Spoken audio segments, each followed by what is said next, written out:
I think actually for Kyrian, I could just like do the story question if I wanted now. I was just blasting like rank 9s, right? And I just run straight to the end, so they were like 4-minute runs. Like DK needs Torghast for now in farm if you want to bring me.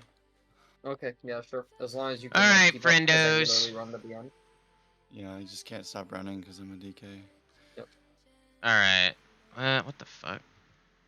Oh, that must have been an update. Alright. Let me do this.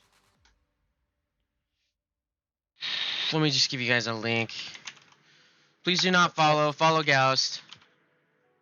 What? He'll give Goust follows. Alright. Oh, damn. You don't have to do that.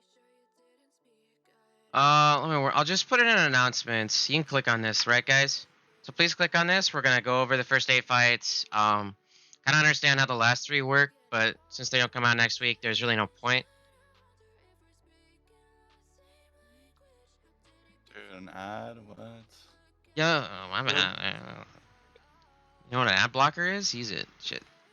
Oh, you're streaming it right through Twitch? Okay. Imagine running ads on your guild members, Jake. You're You're taking supporting big them. money. Yeah, that's what I did. literally, Sure. Dude, that's how he's gonna afford the raid bats, This dude. man went live He's and then said, running "I'm it. gonna run ads." Yeah, on instead of all pulling a limit max and selling his vehicle. Oh my god, why are we following me? I said.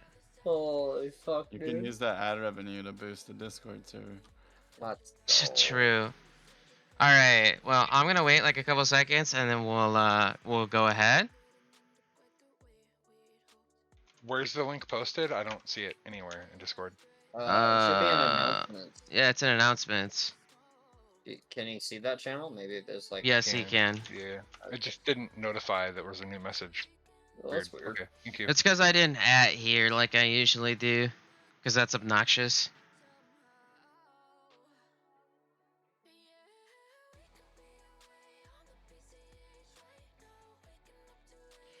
All right. So fucking good. Okay, sorry. Yo, Sam, dude. All right. Dude, it feels so fucking good, dude. So, a note before we dive into all the fun stuff. These strats or whatever we come up with in the strat channels, obviously we have strats for basically all 11 bosses, are not set in stone. If you have a big brain idea, bring it up. All right?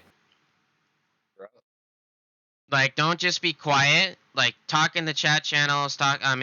Whisper an officer, me, do something. Don't be uncreative. That's bad. All right? Hello, Yo, what up, bread maker? I'm here. He's the Muffin Man. All right. I'm So, wondering. first boss, Vigilant Guardian. All right, this is just normal and heroic footage from these guys. So, Pulling? hopefully, What's up? I'm Jim Fro, and this is the Ready Check Pull Guide for What? Vigilant Guardian. Does he drop Big them shout out now? to our Patreon No. supporters who help make these videos possible. Oh yeah. Go. Yeah, I'll pause it for a second so that we can massively focus up. Please take this seriously. I don't want to wipe the dumb shit, if at all possible. I know there's going to be learning for each and every fight, but the more learning we do pre-raid, the easier it is for everybody else. And remember, you got 19 other people in there counting on you to understand how these fights work. So if you don't, you're hampering the raid team.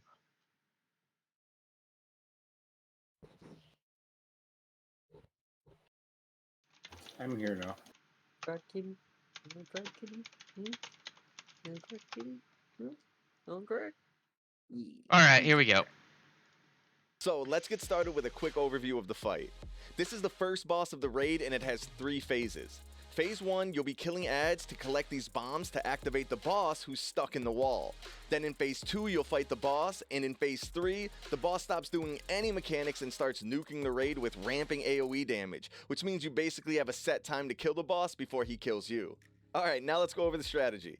The goal of Phase 1 is to get the boss to come out of the wall. To do that, you'll start by killing all of the regular ads that spawn in waves as fast as possible. This activates the 3 big ads. These big ads put a shield around themselves that the raid will use as protection when the boss gets the full energy, and cast Exposed Core, which does a ridiculous amount of damage for a few seconds. Right before this happens, everyone needs to stand in one of the shields to not die. As soon as the damage is over, any shield ads that were active die, and more importantly, friendly, drop one of the bombs that you can use on the boss. On Heroic, the shield ad starts attacking you when the cast is over, and you actually have to kill it to get the bomb. Just try to kill it as fast as possible. Once the bomb is on the ground, someone needs to pick it up, take it to the wall that the boss is in, and use their extra action ability to throw it at the boss. Just make This sure is you're that close enough to dumb where the action fucking button boss changes from from Lot, dropping the where you bomb to blow actually up the throwing fucking it. door. Once you've used all 3 bombs and the Oh, I boss is at hate this. 40%, he rolls out and starts phase 2.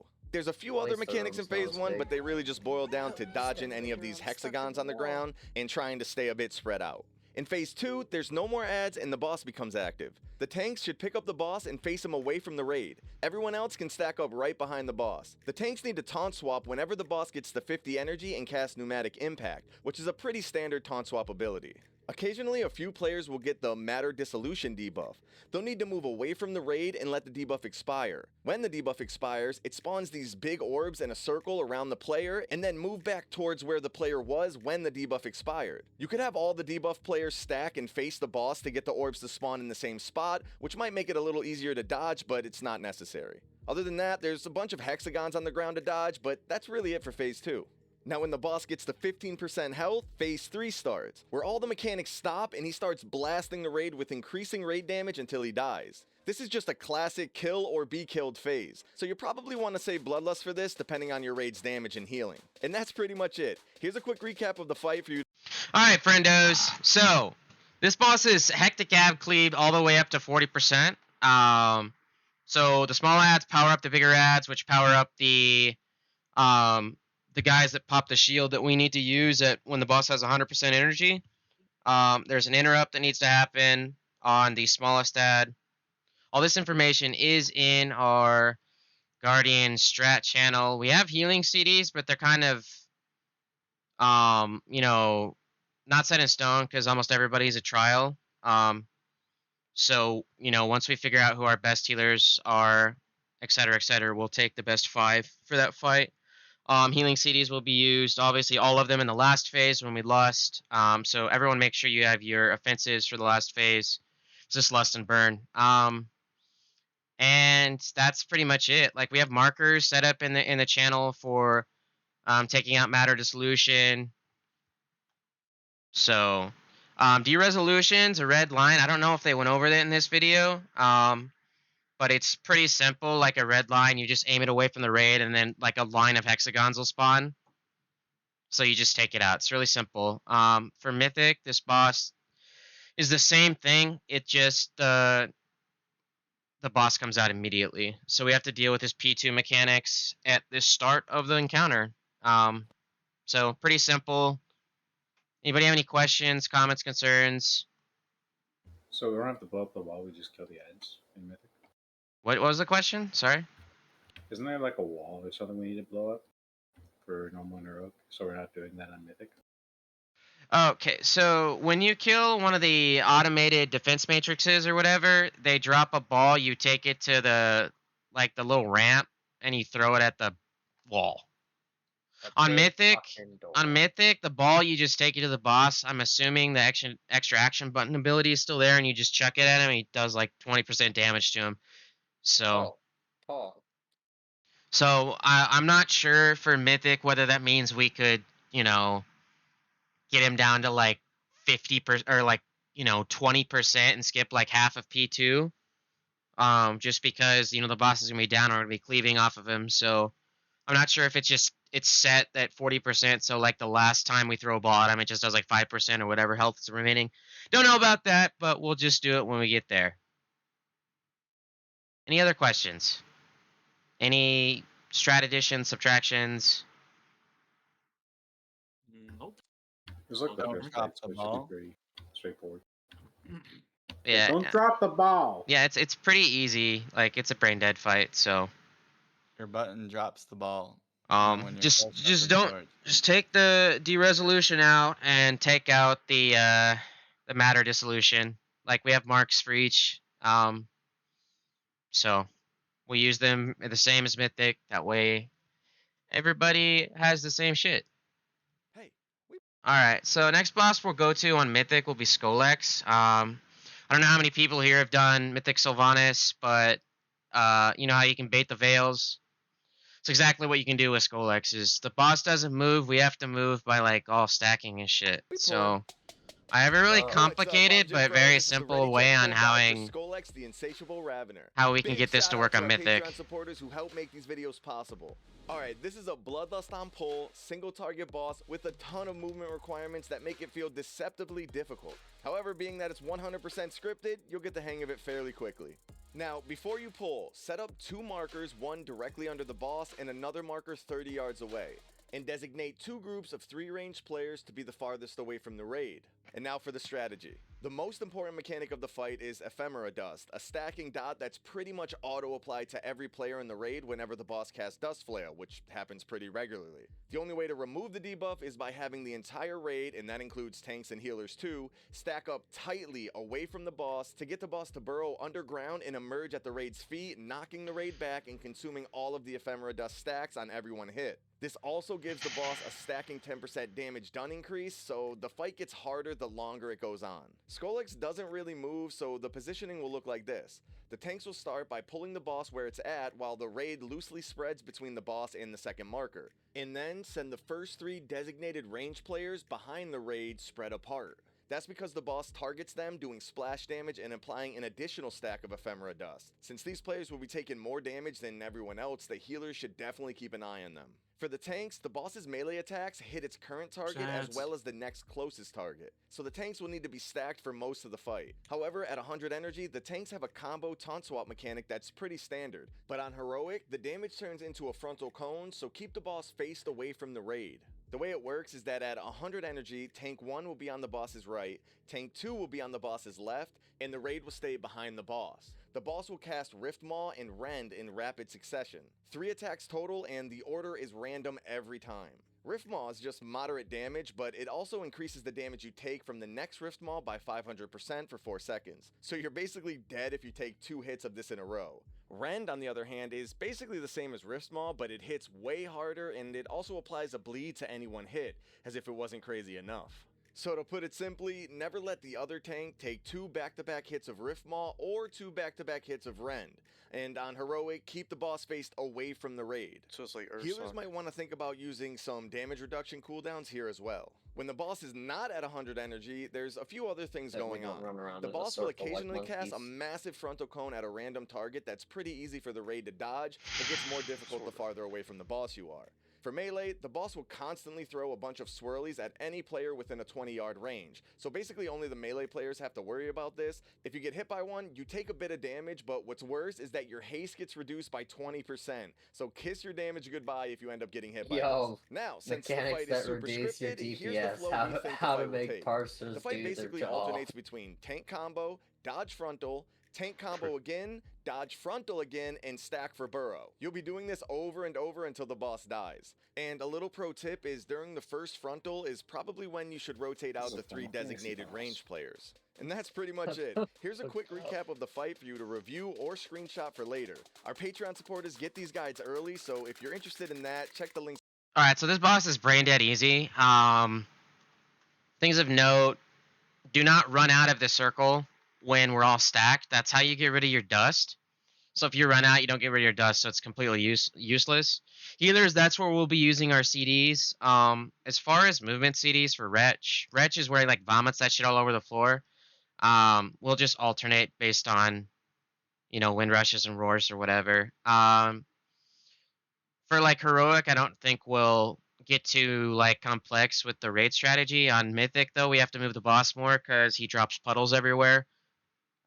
Where he vomits, so it's kind of, you know, you could do the same thing every time you fight this boss, and it'll be the same. So, what do you guys think? Dead boss. Foggy Wog. Those seems Also, pretty Jake, straightforward. Yeah, Are pretty you standard. are you not playing the audio for the videos on purpose?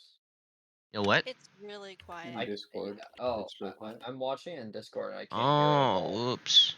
Yeah, like at all. I'm like reading the text on the videos. Oh, well, that's why the text is there. It's fine. Yeah, I mean, it's a basic bitch fight. Like, we just make it really easy by stacking accordingly.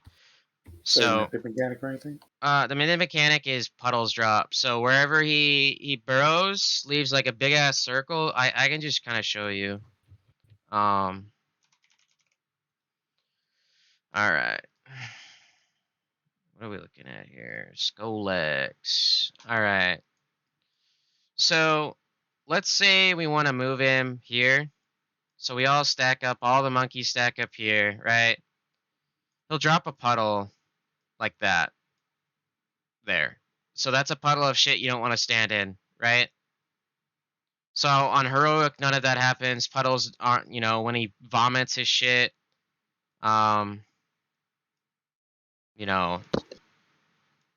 guess it would be this way. But like he doesn't leave puddles, so we could just sidestep, left or right depending on where we are in the boss. But on Mythic it drops puddles, so we kind of have to just rotate around the boss. Does that make Wait, sense? can we move the boss? Yeah, so when everybody stacks, the boss burrows. So he goes whoosh, right? And then he just stays there the whole time until he murders again? Until everybody stacks up somewhere else, and then Okay. so yeah, then he just moves like that. Does that make sense? I'm pretty Yeah. sure whenever he burrows as well, depending on where you're standing in the burrow, whenever he pops up, he'll knock you towards that direction. So Yes, tanks yes. want to be towards the middle, and DPS want to be behind them. Yeah, so wherever we're moving, wherever we want to drop the next wretch, which is his vomit. So let's say we want to drop it this way. That means if we're all stacked up here, the boss is coming on X, the tanks would be, right here, and then everybody else would be back here, right? It's just simple positioning. Like, he'll just knock and you guys will move back. So, that makes sense? Yeah. So besides the swirly side up for melee, is there any reason why we can't be close? Other than the rapid attack in the back? mean, movement? I don't know. Like, I don't see why we can't be stacked. Melee should be stacked all the frickin' time, to be honest, because all you have to do is move to the right or left. So just mark a melee and just stack on him and move. Because there's no reason to not be stacked as a melee behind the boss. So please be stacked up on whoever we mark. Do you have groups for ranged yet? No. Well, for heroic, I mean, we could just kind of wing it and do it live. For mythic, whoever we decide is like our best also most geared roster, we'll just have group set up for sure. So. Okay, and I guess we'll just. Do we have a plan laid out for how we want to kite the boss around the room? Look in the strat channel. You'll see like That's 40 freaking pictures, bro. It's ridiculous. It's kind of confusing if you start at the bottom, but if you start at the top, it all makes sense. Okay, I see. Yeah. This was pretty big, huh? This boss So, is easy, but or at least I think it's easy. It's gonna get a health nerf. But I just wanted to make it as easy as possible so we can get as much gear as we can the first week. Anyways, any other questions on this fight? No, I think we can move on.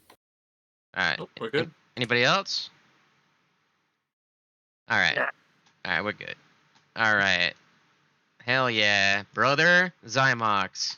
Oh, we're pulling again. Again! What's up? I'm Jim Frome. This is the Ready Check Pull Guide for He's Artificer back. Zymox. Big shout out to our Patreon supporters who help make these videos possible. Nice. Zymox is back and he brought his portals with him, along with a few new tricks. This fight is super hectic and also super scripted. It has a mix of single target and AoE with a pretty big focus on priority funnel damage. The last phase has a lot of movement and healing requirements, so you'll most likely be bloodlusting then to try and get that phase done as soon as possible.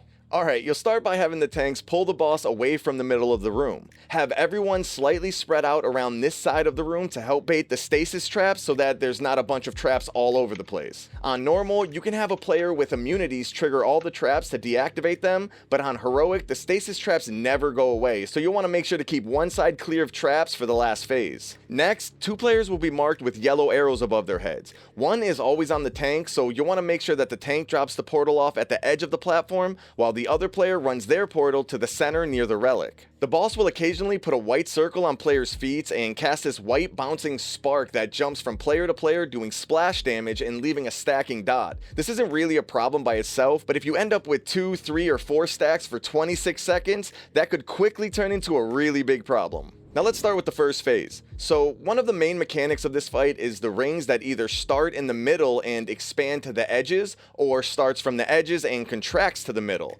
This is why we placed one portal in the middle and one at the edges. You can tell which ring you'll get by looking at the relic in the middle of the room. If the circle starts at the base of the relic and moves upward, then the ring will be contracting from the edges. Conversely, if the circle on the relic starts at the top and moves downward, then the ring will be expanding from the middle. If you pass through the ring, you'll basically be one-shot, so the way that you deal with the rings is by getting to the correct portal, wait for the ring to get closer to you, then move onto the portal to be teleported to the other portal. This doesn't seem too hard, right? Well, now's a good time to talk about the tank mechanic. So Zymox will mark the current tank with the Glyph of Relocation debuff for 5 seconds. When the debuff expires, it'll deal a ton of fall off damage to the entire raid and pulls them all to the tank. It's actually a pretty awesome addition to this fight.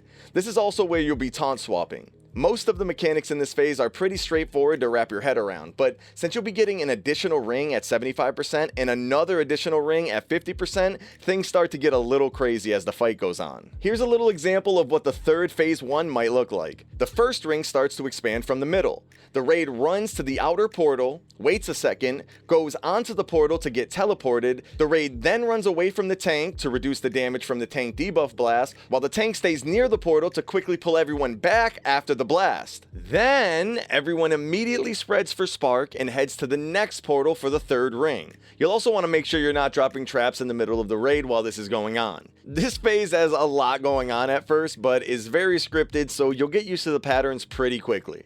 Now, at 75 and 50% health, phase 2 will start. The boss will stop doing mechanics and a bunch of adds will spawn. The tanks need to pick up everything, making sure each tank has 1 acolyte each. Those are the big adds. The big adds need to be bursted down quickly, which means massive cool points for any class that can do priority funnel damage. If the big adds get to full energy, it's a wipe, so they need to die fast. The little adds, the Zai Spellslingers, just need to be interrupted and cleaved down. When all of the adds are dead, phase 1 repeats with an additional ring added. And that's pretty much it. Here's a quick recap of the fight for you to review or screenshot for later. Our Patreon supporters get these guides early, so if you're in... Here's a quick recap. Alright, so this boss is going to be spicy. Alright, so first thing that I think people need to be aware of is that the Glyph of Relocation, if there's a trap between you and where the tank's gripping you, you're going to get gripped in that trap, which is hilarious because you're probably just going to die. So you need to position carefully for that. We need to make sure that we kick the guys in the intermissions for 75 and 50%. We can use CDs for intermission 1. I wouldn't recommend using it for 2 because I think we're going to bloodlust going right out of that. So that would just be a waste. So we'll just kind of have to juice without them there. On Mythic, add spawn from like, I guess I'll show you guys. Let's see here. So ads will spawn from like this platform over here, this platform over here, and this one over here. And we'll have to like get teleported over there and fight them. On PTR testing, like it didn't really work very well. So they had to use gates to get across. So it's kind of spicy. I think this will be a really hard fight on Mythic, but don't quote me on that. But everybody understood how to, like, dodge the beams, right? You can blink through them. You can immune through them, you know, if shit's happening. Remember, traps can't be immune on Heroic and higher, so I believe I put in the Zymox strat channel where we kind of want to bait the traps. So range, kind of hide out over there, just so that we don't have to deal with traps on the right side of the room if we're looking at the picture in there.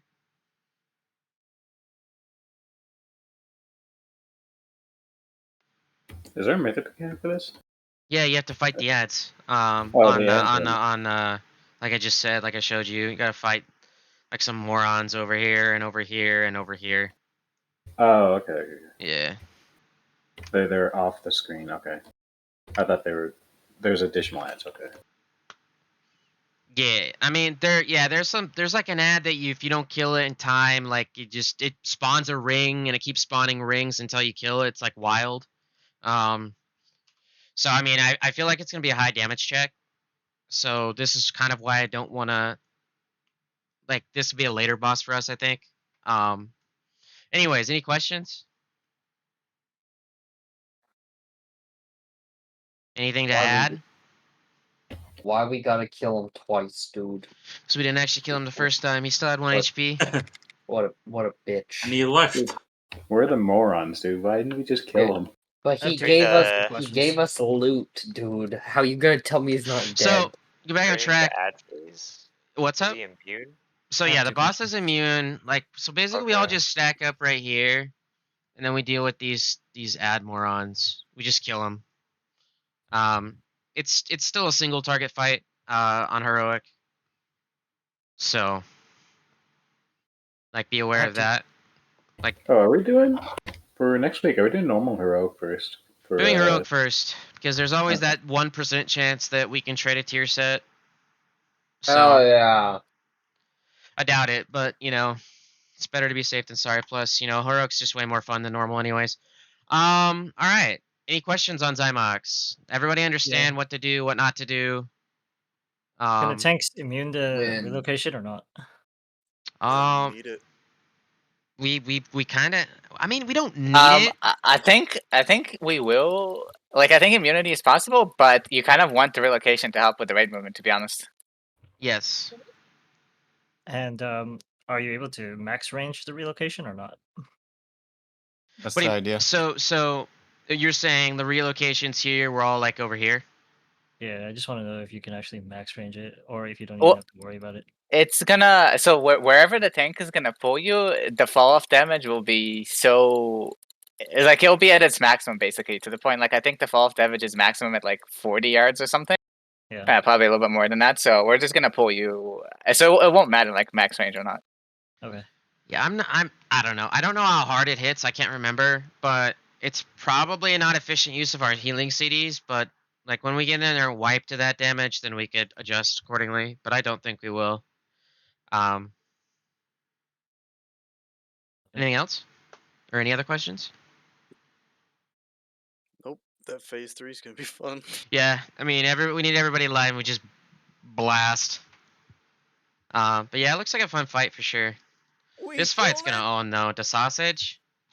This is, I think, the third encounter we do on Mythic. Because I think Pantheon's What's free. up? I'm Jim Pro, and this is the Ready Check Or Pro Guide for ish. Dhalsimya, the Fallen Oracle. Big shout out to our Patreon supporters who help make these videos possible. Dhalsimya is a single target fight with the occasional 2-target cleave. The boss's signature mechanic revolves around the 1 to 4 rings that expand from the edges of the room. Classes with blinks, teleports, and immunities will really appreciate those abilities during this fight. Bloodlust can be used at any time, or if you're having trouble with the damage or healing check during the inevitable Dominion cast. Okay, so you'll start by having the tanks pull the boss to the middle of the room. The boss will summon a Dominion Core, an ad that needs to be picked up by the tanks, interrupted, and cleaved down as fast as possible. The ad will spawn a few swirlies that do a bunch of damage to anyone standing in them, as well as leaving a pool on the ground that really hurts to walk through. And since this fight has a lot of movement requirements, you're going to want as few of these pools as possible, so kill the ads fast. Dhalsimya will occasionally target a player and launch 3 orbs at them that do a ton of damage each. For the targeted player to survive, several other players will need to stand in line in front of the targeted player to help split the damage. On Heroic, you'll get a debuff that increases the damage of the orbs by 500%, so definitely avoid soaking them twice in a row, or if you have immunities, just use that. The boss also shoots a bunch of dark. Something to note for that mechanic, I think you can immune it. I'm like 99.9% sure you can immune. I think it's a waste of an immune though, because we could send druids. Is and it mages. magic immune, Jake, or is it like full immune? I mean, I mean, I don't know if you could immune per se the debuff, but Because I could AMS it if it's magic. yeah. So here's what we're gonna do, right? I say save the immunities to get through the rings. So what we're just gonna do is we're gonna have a couple groups. Druids and mages, and in my opinion, hunters should soak, because we can feign death and take like 10% or 11% less damage. Boomies can bark skin, and mages can alter. So like it'll just mitigate so much damage there, and we don't lose any GCDs from immuning. So Arc stuff in a cone, yeah, don't get hit by that. For the tanks, this is a pretty simple to understand taunt swap. The boss puts a stacking I have a debuff feeling on the like you current can't tank that does immune dot damage, multiple and when it ways. expires, it does a blast that damages the entire raid, doing increasing damage the more stacks you have. So basically just taunt swap whenever the previous debuff falls off. At 0 mana, the boss will teleport to a section of the platform, shield herself, and start casting Inevitable Dominion, which does a crap ton of damage every second to the entire raid. It makes the pools on the ground grow larger over time. So the raid will need to stack up on the boss and do big damage to the shield to break it, while the healers use every trick in the book to keep the raid healthy. Bloodlust could help here, but since you have to do this up to 4 times, you'll need to find other ways to get more healing and damage. So let's talk about these rings, the Disintegration Halos. They spawn from the 4 reservoirs at the edge of the platform. You'll get 1 ring at the start and an additional ring after every Inevitable Dominion shield break thing. If you pass through the ring, you'll take moderate damage and get a debuff on you that does small ticking damage but increases the damage you take from further rings by 500%. So if you pass through another ring while you have this debuff, you're dead. Here's an example of how you'd manage this. The boss will teleport to one of the reservoirs, shield herself, and cast Inevitable Dominion. After you break the shield, you'll instantly position onto the first ring location, which you can spot by the dark pulsing matter around the reservoir. The first ring will expand. The raid then needs to follow the edge of the first ring in the opposite direction of the second ring. The second ring expands, wait for your debuff to fall off, and then pass through the second ring. Then just do the same thing for the third ring and the fourth ring, and you're good to go. Now the difficulty ramps up when you're doing these rings while there's these pools on the ground, the boss is casting the frontal cone, and with the ads that need to be nuked down. Of course, if you have blinks and immunities, you'll have a way better time during all of this. And that's pretty much it. Here's a quick recap of the fight for you to review or screenshot for later. alright, so the first thing of note, if you have like a blink like Night Fae, Venthyr, mages, I don't know if you could jump over it like a hunter could disengage. Might try that out on our first pull, see what happens. Like this fight's gonna be significantly easier because the mythic mechanic is basically like a kind of toned down version of Sisters of the Moon. So it does like 75k to people within 1 night yard when you cross a ring. So basically, you just can't all stack and go through the ring together, otherwise it's wiped. So, another thing of note is, the faster we get through those, the 4 parts in the fight where they phase, the easier the boss will be. Actually, thinking about it, I'm not sure that's true. Well, yeah, it is. We need to save offensive. So if we're coming up to our shield phase and you have offensives up, it's like 20-30 seconds. Just save them. That's where we're gonna healing CD as well. Throw, baby. Yup. So yeah, I mean that's pretty much the entire fight. The ad needs to be interrupted and killed the core. It's the one that drops the puddles. We can bait the that big conal that you guys saw where she was like rapid firing like arrows or whatever. We can bait that. We'll have to bait that on Mythic. I think this is the 3rd boss we go after in Mythic because I think we have a lot of blinks and that could mitigate a lot of the difficulty of this fight. So, what do you guys think? Fight's all This about boss looks fucking positioning. fun. Do It's we all have a about roster? positioning, Find and we out? can pre-position. We can script some of our range players and where they stand. Yep. I mean, this fight is sort of scripted. I don't know if rings are random or not. I really think they're going to be random. Otherwise, I think it'll be an easy fight. East is first, and then north, and then west, and then south. Punch dragon, get Hey, loot. it's always the same order. No, it can't be, right? I don't Can you think figure so. out if gateway works? I don't know. Gateway won't work for Mythic. Well, I mean, sort of. It could sort of work, but we just have to like micromanage people taking the gate. It'd be like Stone Generals or something, right? Yeah, pretty Or- much. It'd be like SLG dropping orbs. Pretty much. I mean, if a gate works, we could use it to skip like 2, maybe. But like, I suppose we could use we could use a gate for people that can't blink. So I don't know. I don't know if it works or not. I don't think it works, but who knows? I mean, it worked for spikes on Paintsmith, so I would assume it probably I works. think the gateways are going to be more valuable on taking waves exactly when you want to take them. Well, you Not can't exactly avoiding the damage. you can't have everybody take the gate on Mythic. Otherwise, it's just an insta wipe. Well, I'm not saying to have everyone gate through the wave. I'm saying like the waves are going to come from different spots. So you want to take like the first wave as soon as possible. And then I don't know when you'd exactly want to time taking other waves. It's going to depend on like the positioning. So Wait, But hold on. the You gateways would are going to just just help for mobility to get to the waves or to get to the spot you want to set yourself up at. my thought would be there is that if you have groups and whatnot for like who's passing through the lines in groups, since we need to stagger that, if you have one group take the gate, that puts them ahead of everyone else. It staggers it else. The other group just doesn't need to take the gate. So let's say we have the boss over here. The thingamabob comes from Smiley Face, right? So the first one comes from Smiley Face. We'll say the second one comes from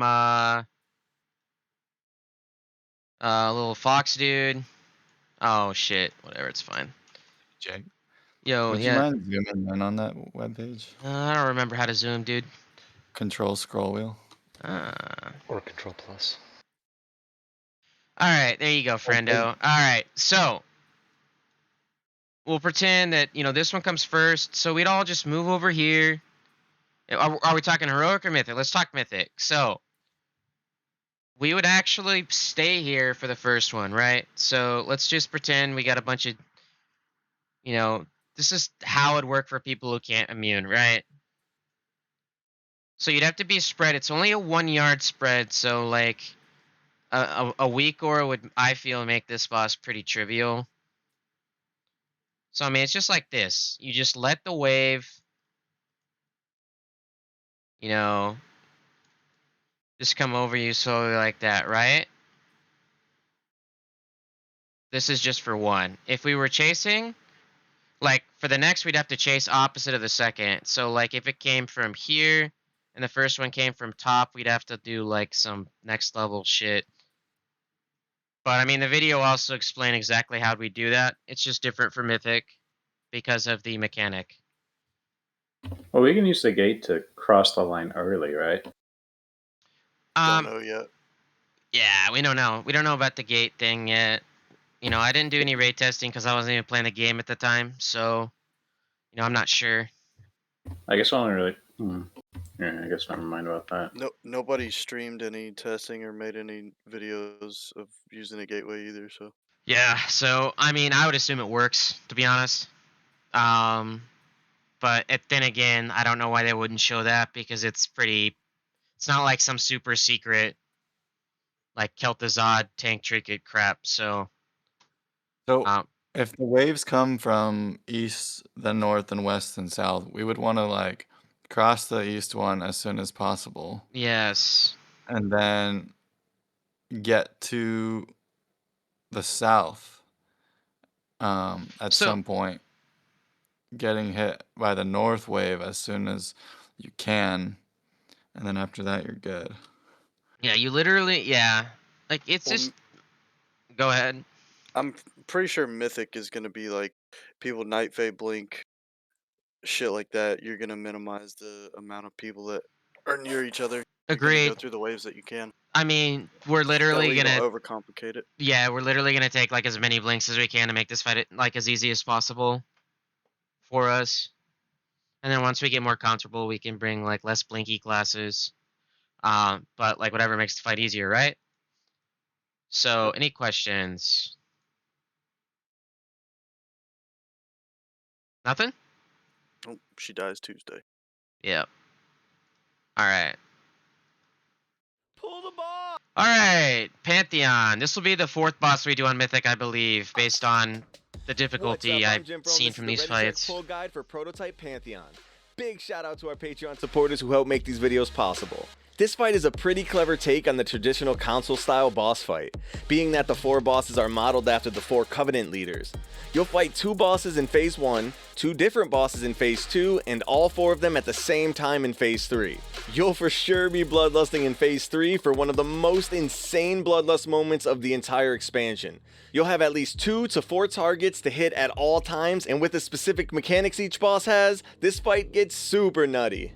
In Phase 1, you'll start off by fighting War and Duty. Pull them together and just start cleaving away. Shortly after the pull, Prototype of War will spawn several adds around the platform. These adds will channel a pool on the ground that quickly expands to fill up the entire room. This is bad because stepping into the pool deals moderate damage and makes you completely unhealable.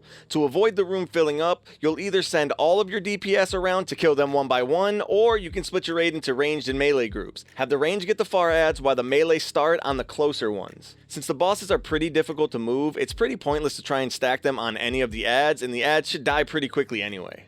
Make sure to interrupt Gloombolt as much as possible because it does big damage and puts an absolute massive healing absorb shield on the player targeted. However, the most dangerous mechanic is Runecarver's Death Touch, a dot that goes out on several players and after 30 seconds explodes for lethal damage on any player within 8 yards. It then jumps to another player and starts the 30-second countdown again. The way you avoid all of this is by sending the debuff players into the giant white bastion bubble on the ground. When the players get inside, just have a healer dispel them. Do not stay inside of the bubble though, because your healing and damage is reduced by 100%. Prototype of Duty eventually jumps in the air and starts casting winds that push everyone back. At the same time, she'll cast a bunch of swirlies on the ground that, if hit, the player will take a bunch of damage every 2 seconds until the player is broken out. So don't get hit by any of these swirlies, and maybe think about using some raid mobility cooldowns like Windrush Totem or Stampeding Roar. The tanks can also try to drag War on top of Duty to continue cleaving both. Speaking of the tanks, the taunt swap is Humble Strikes, a massive hit to Duty's current target that increases the damage taken from Humble Strikes by 100% and 30% additional damage to the entire raid. So basically just taunt swap when the debuff falls off. Try and keep both bosses around the same HP because when either of them gets to 50%, they both retreat and Phase 2 starts.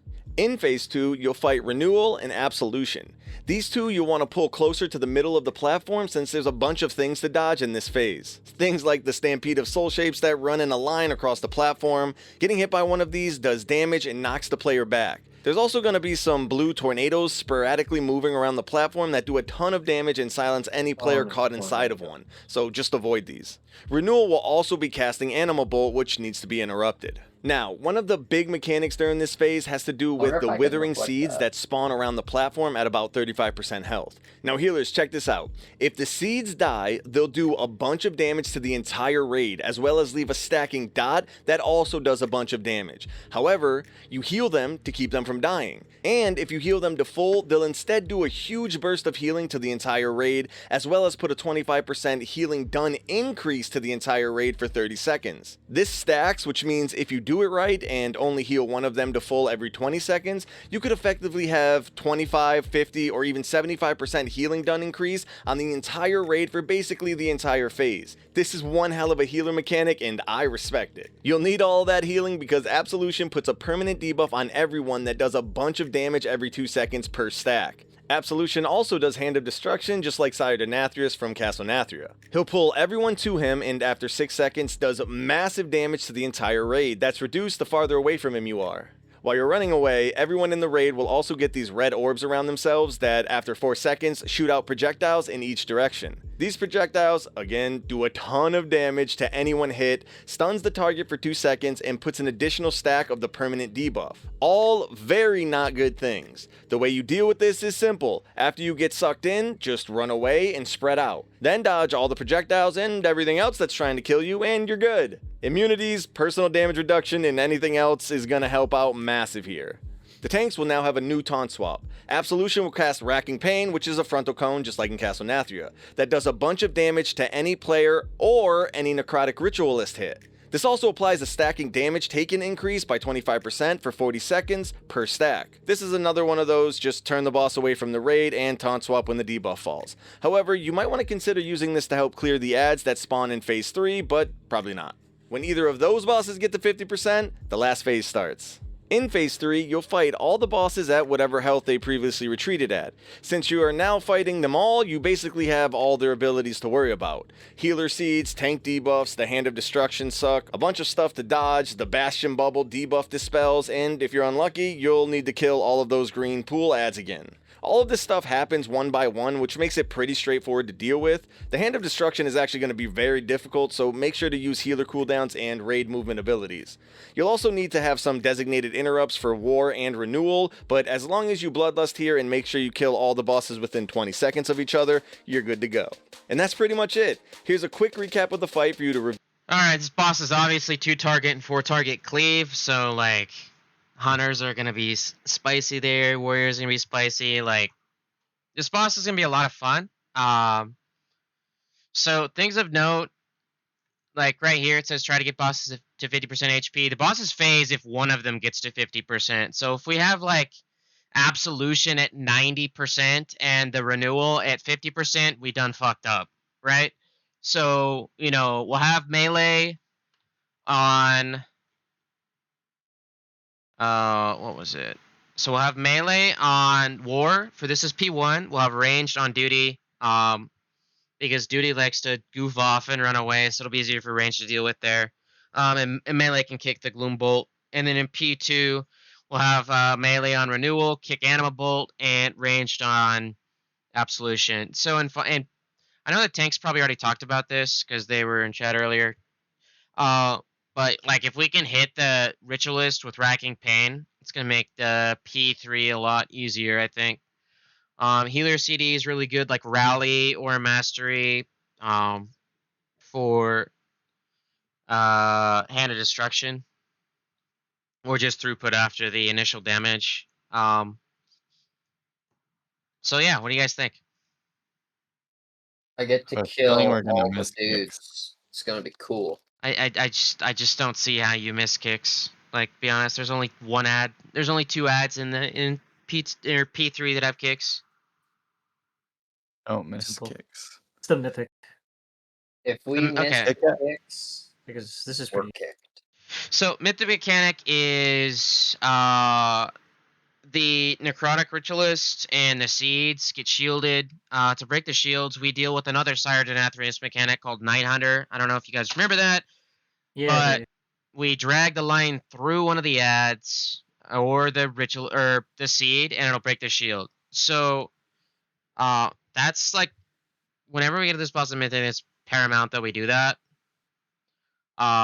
We also kind of want to delay healing off the seeds, like, you know, heal one and then like, you know, 15-20 seconds later we heal the next one up. It'll take more healing, but we'll mitigate it by having like that entire healing buff through the entire P3. So healers be prepared for that. I don't think we'll miss kicks. Just don't be bad. So anybody else have any thoughts? It seems like the first really fun boss, to be honest. Where are we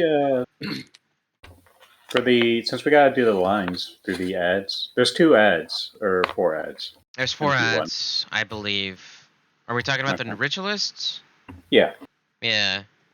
So there's 4. So it feels kind of weird stacking the boss in the middle, but it feels kind of optimal in this case, since they're going to be at like the 4 corners of the room. Right? So the Night Hunters just go on random players.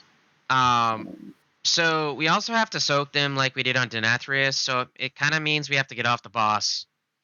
However, immunity's 99% sure they're gonna work, so I'm sure Bigwigs will mark them, the Night Hunters, in which case you'll need to communicate with your fellow raiders like, hey, Star is immuning, so nobody has to soak, so it's just unneeded damage, you know? Just like we did in Denathrius Prague. Got it. So Gotta get that along players. You're breaking up a lot. Whoever was just talking. Sorry, talking. So you have to get players in the. So yeah, you have to soak them. Yeah, I think it's All of- only like 70k damage.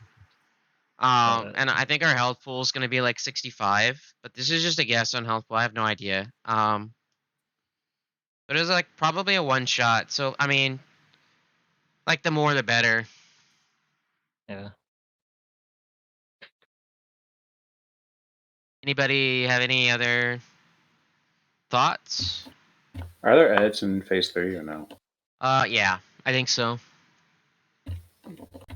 So we'll have to deal with those. So, yeah, we'll stack them all up and then nuke them down. Or stack the 4 bosses up, Lust, nuke, and then whenever the Ritualist spawns, we'll try to get the prototype of Absolution on one and just Wrecking Pain the shit out of it, and we'll nuke that one immediately, and then we'll have range to go to the other ones on mobile melee, I think. So like Warriors, and Demon Hunters. I'm not mobile. I'm slow. I wear heavy plate. Yeah, all right. Shut the fuck up. You're playing a warrior, bro. Hey. I'm a heroic leap to your house across the country. Actually, not even across the country, to another country. No, you gotta wear the legendary boots for that, dude. Alright, we're on Lehuvium What's now. up? I'm Jim Fro, and this is the Ready Check Pull Guide for Or Lehuvium Lehuvium, I Principal guess. Architect. Big shout out to our Patreon supporters who help make these videos possible. This fight has 2 alternating phases. During the boss phase, you'll fight Lehuvium by itself, where you're basically just pumping damage into the boss while you manage guy with these the most exploding power, motes right? on the ground. Yeah, And he in does the the ad phase, superstars. you'll be dealing He with reminds an me of someone unknown from, like, combination Star of Wars 3 ad 64. types, 4 on Heroic, all of which do unique abilities. You can Star bloodlust at any Fox, point in the fight, but it's probably... Christ, You guys my brain. remember Kingaroth and Mythic? From Antaurus? Sadly. Oh, what do you mean? That was a banger of a fight. I mean, it's... It was actually fun. Think of it like he's building constructs like freaking Kingaroth was. So, Probably best to save Bloodlust for a later phase if you're having trouble with it. Okay, let's go into the boss phase. You'll start by pulling the boss to an edge of the room. Have the tanks face the boss away from the raid while the rest of the raid stacks up pretty closely behind the boss. The boss will cast a circle on several players that after a few seconds Their will chains expire and, and spawn a shoulder. star-shaped bad thing under that player. Anyone targeted with this needs to tightly spread counterclockwise behind the raid. As soon as the debuff expires, the star will drop and the player needs to immediately move away from all the stars to avoid triggering them. These stars can be removed by a different debuff, however, if you end up triggering one before they're despawned, they'll spawn a permanent pool on the ground that damages anyone who steps in it. They really don't do that much damage, and you might even be able to stack them on top of each other, but that's not 100%, so your mileage may vary.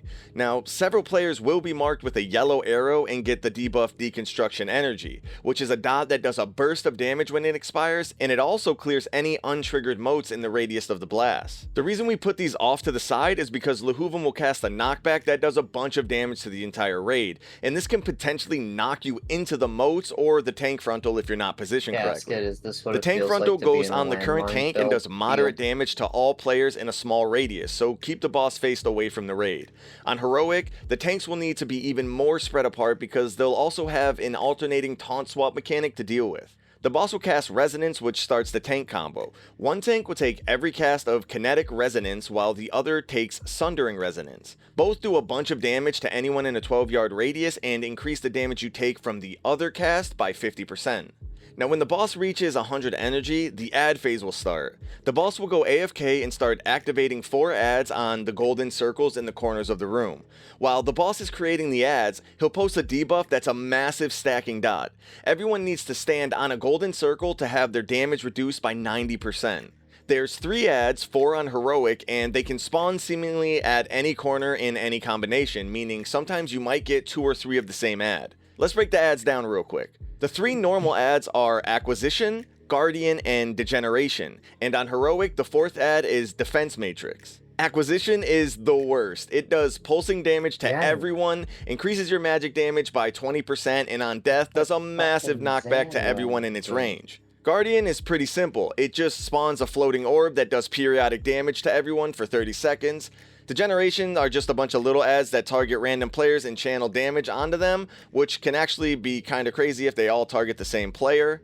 And the heroic ad is Defense Matrix. It creates this giant shield that massively reduces the damage of any of the ads that are in the shield. Now, to deal with the ads, wait till the boss is at about 80 energy and check the 4 corners to see which ads have spawned. You can either split your raid up and try to kill 2 before they're active, or you can be safe and send everyone to a single ad to make sure that it dies. If you don't kill the ad before they become active, they heal to full, which sucks. If all 4 ads were to spawn, the priority order that we suggest is Acquisition first, Defense Matrix second, Degeneration ads third, and Guardian last. But honestly, as long as you can kill Acquisition before it spawns, everything else in this phase should go pretty smoothly. After the ads are active, the boss will soon become active, and you'll have to stack up behind the boss to bait the moats again. You'll need to finish off the ads as fast as possible while you deal with the boss's phase 1 mechanics. So just take everything one piece at a time, kill the ads on top of the boss, and repeat until the boss is dead. And that's pretty much it. Here's a quick recap of the fight for you to review or screen. Alright, friends, so the moats get rid of with that big circle thing. So ideally, we want to kind of tank the, like what they said, tank the boss on the edge of the room, you know, take them out of the raid, get rid of them. However, you know, if we miss because we're on the edge of the room already, it's not a big deal. Do not drop them in the middle of the room. That is bad. Because then the people who get that mechanic have to, like, get rid of those. Otherwise, we'll have pools everywhere and it's just a fiesta. I don't necessarily agree with their ad priority. I think we should go for acquisitions and then Guardian. The defense matrix is like a joke.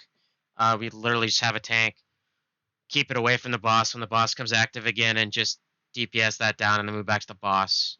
So, acquisitions and then Guardian, and then who cares about the other 2, really. We are going to split up and kill. I think we'll have the damage. I'm not sure, but that is definitely what we're going to try to do. About how long does it take to get to an ad phase? I know it's 100 energy, but you have 15 seconds to kill it.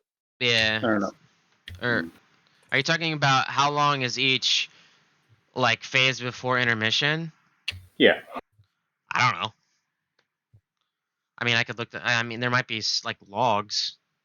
We'll figure it out when we get there. It's not a big deal. I saw that the defense matrix had a chain slow. I wonder if like a range could kite it while like the tank is just DPSing the ad.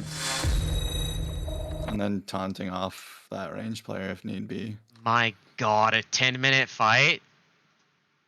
Yeah, it's getting nerfed. Nobody wants to do a 10-minute fight. Alright, we'll take a look-see on PTSD from Sylvanas, dude. So Jake, would you gateway into the like holy radiance shit to remove the stacks? That would be a gateway, right? Are you talking about gateway to get rid of those modes?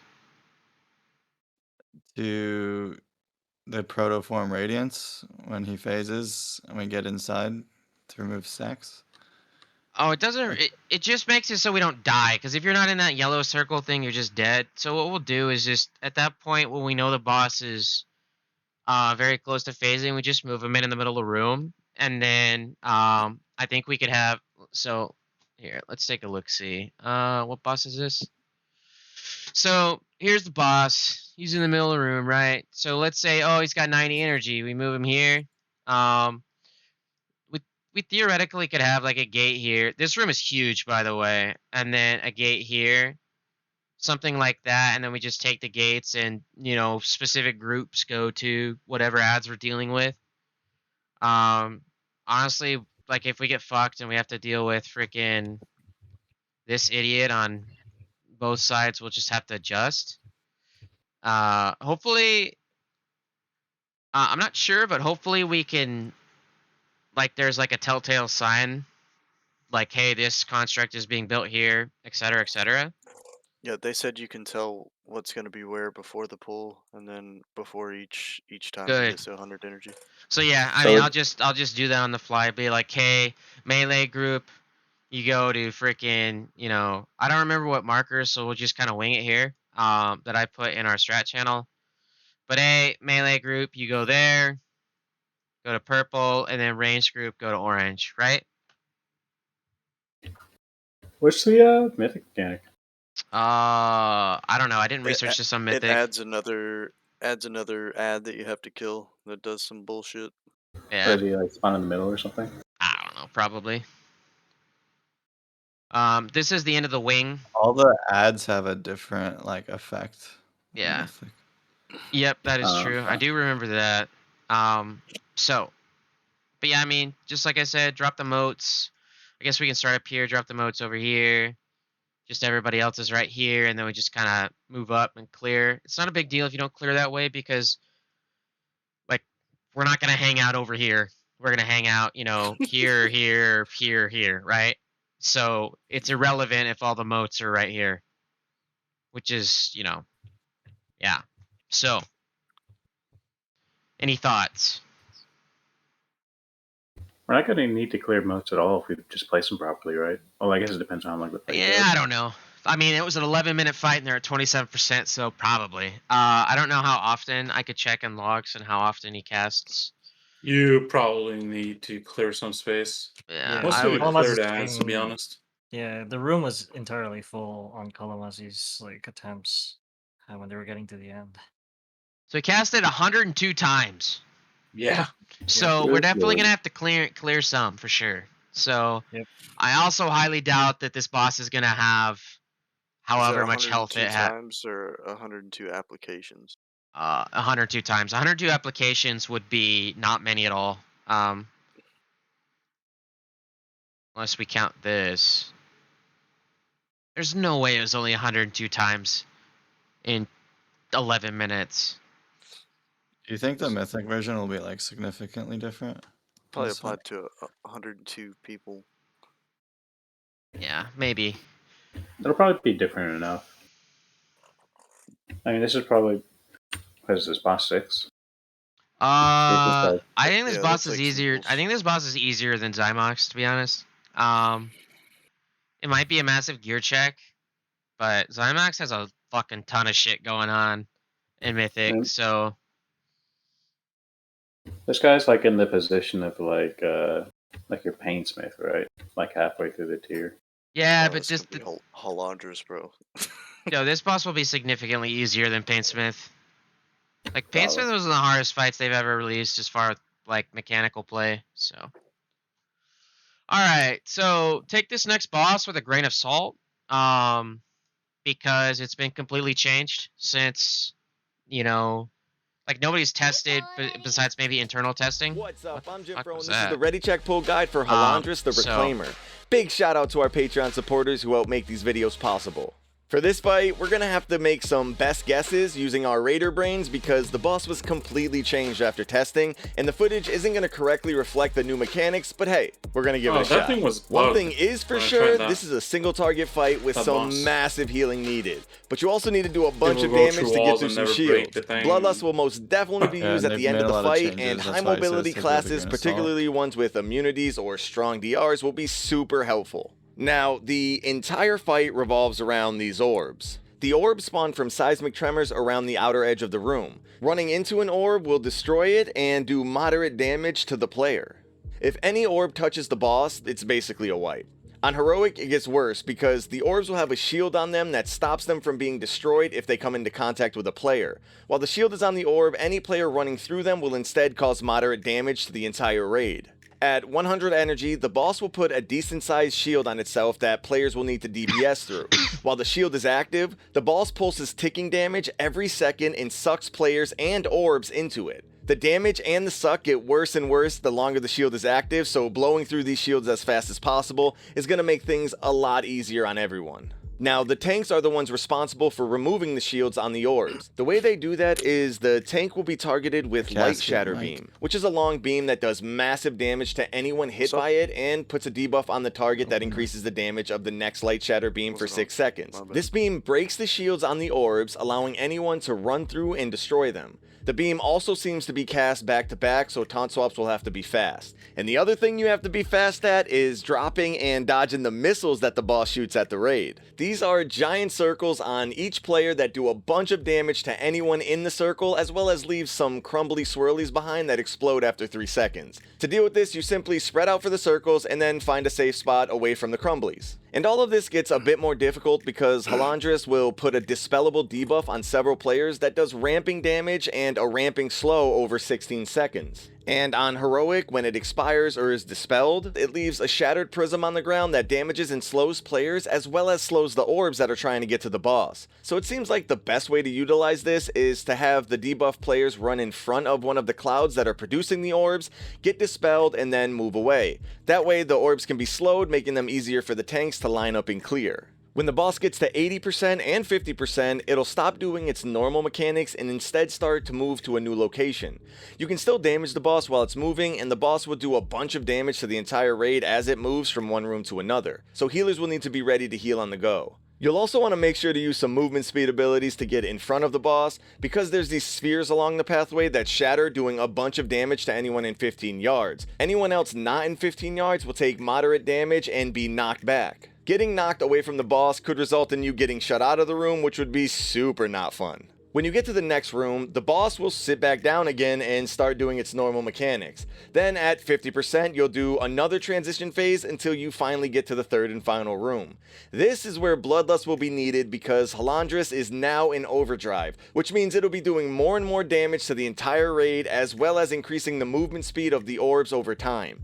This means that you are now on a timer. So hopefully you were able to do a bunch of damage on your way to this room and you have all your damage cooldowns as well as Bloodlust ready to pump the hell out of the boss. You basically have to kill it before it kills you and pray you don't get a shield at 1% with 5 people alive. I could see this getting super spicy. And that's pretty much it. We'll most likely be recreating this guide after launch, but here's a quick recap of the fight for you to review or screenshot for later. Our Patreon.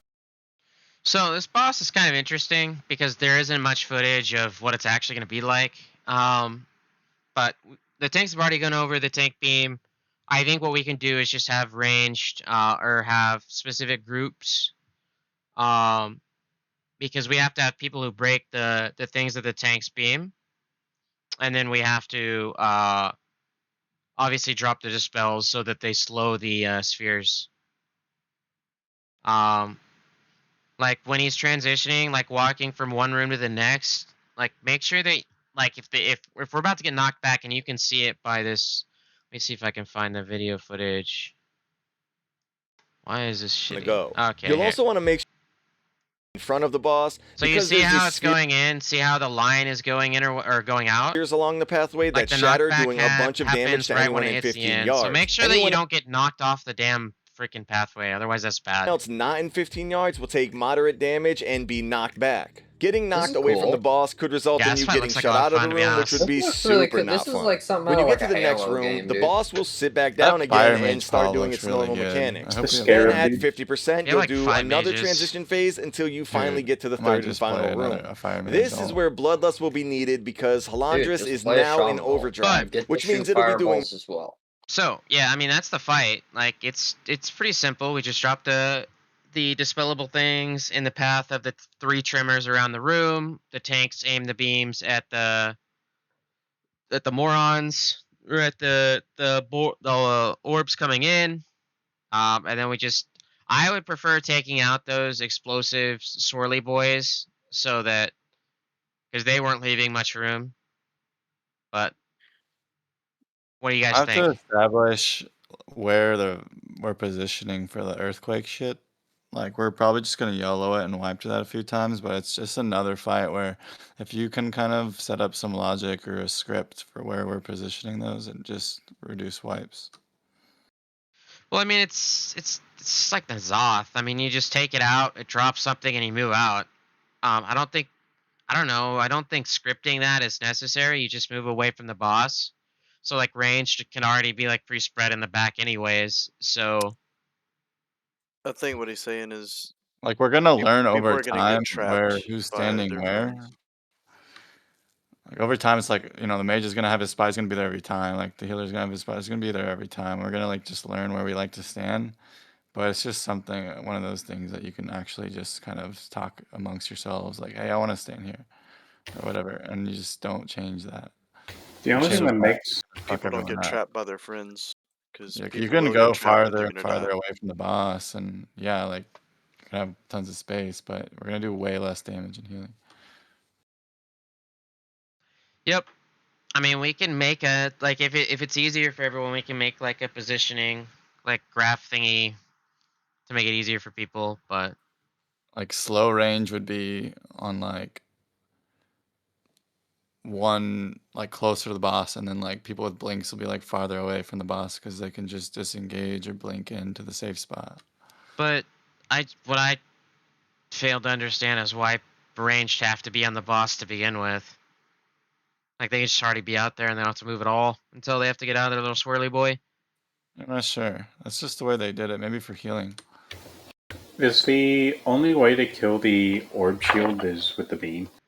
Like you can't DPS. So the only way to break the spheres is with the beam. Okay. So once the beam happens, then we just kind of, run into them so they don't hit the boss. That makes sense? I guess we'll have to see it because I didn't see a single fucking sphere in that video. Yeah. Do you get a debuff that you can't soak a second one after? I don't think so. No. I don't even think that's on Mythic, but I didn't research this fight on Mythic yet. I'm saving that for the weekend because, like, if we kill like 6 bosses on Mythic, we're just wild. So. If we kill 6 bosses on Mythic, we're having another Emerald Nightmare tier. Or we're just gods. So anyways, yeah, I mean, this boss seems pretty easy. But we have to get through Zymox to get to this fight, so... Can you go back? What does it show what those spheres that come out of the shit look like? Yeah, they look like... What is it, right here? No. Because the Reclaimer. But hey, we're gonna. Where is it? Most definitely be used. Also need to do a bunch super helpful. Now the Right there. entire. Okay, so they look like. They look like little moons. And what do they come out of? What is the thing? They that come out of of it tremors, like? so like little, like, frickin'...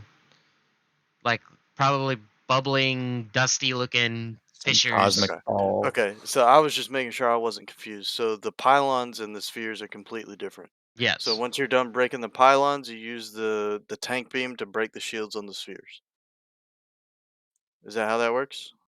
I think so, yeah. You slow these balls with a thing you drop on the ground, and then the tank, it's separate from that, the tanks beam these, what do we call them, pillars. Yeah. Okay, so the And balls we have do to not DPS have. the balls, or what is it? Are we breaking them by touching them? What was that? Yeah, somebody has to soak them. I'm pretty sure. Yeah. Didn't he say something about heroic? The spheres themselves actually have. Yes, They they have have a shields. shield and it's Shields, broken with yeah. the tank Yes. frontal. So the tank's gonna do some wild shit. So, yeah, don't be in front of that when the tank does his beam. You'll probably just die. We do like, I wonder if we would like immune taunt for one of the beams if it's like back to back to back, like he said, and it's like taunt swap, and then maybe another taunt. Like we might have like a bubble taunt to point the beam. I don't know. I guess we'll have to see when we get there. I just want to make sure I knew what the fuck them things look like. All right. Anybody have any other questions?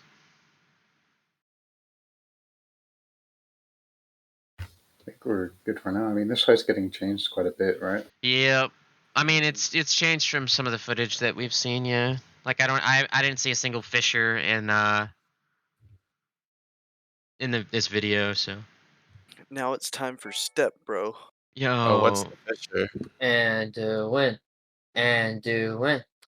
Alright, so there wasn't very good, so we'll watch Limit Maxes, or Liquid Max. Big Daddy Anduin, the last boss that got tested. I need to find Liquid to the max. star.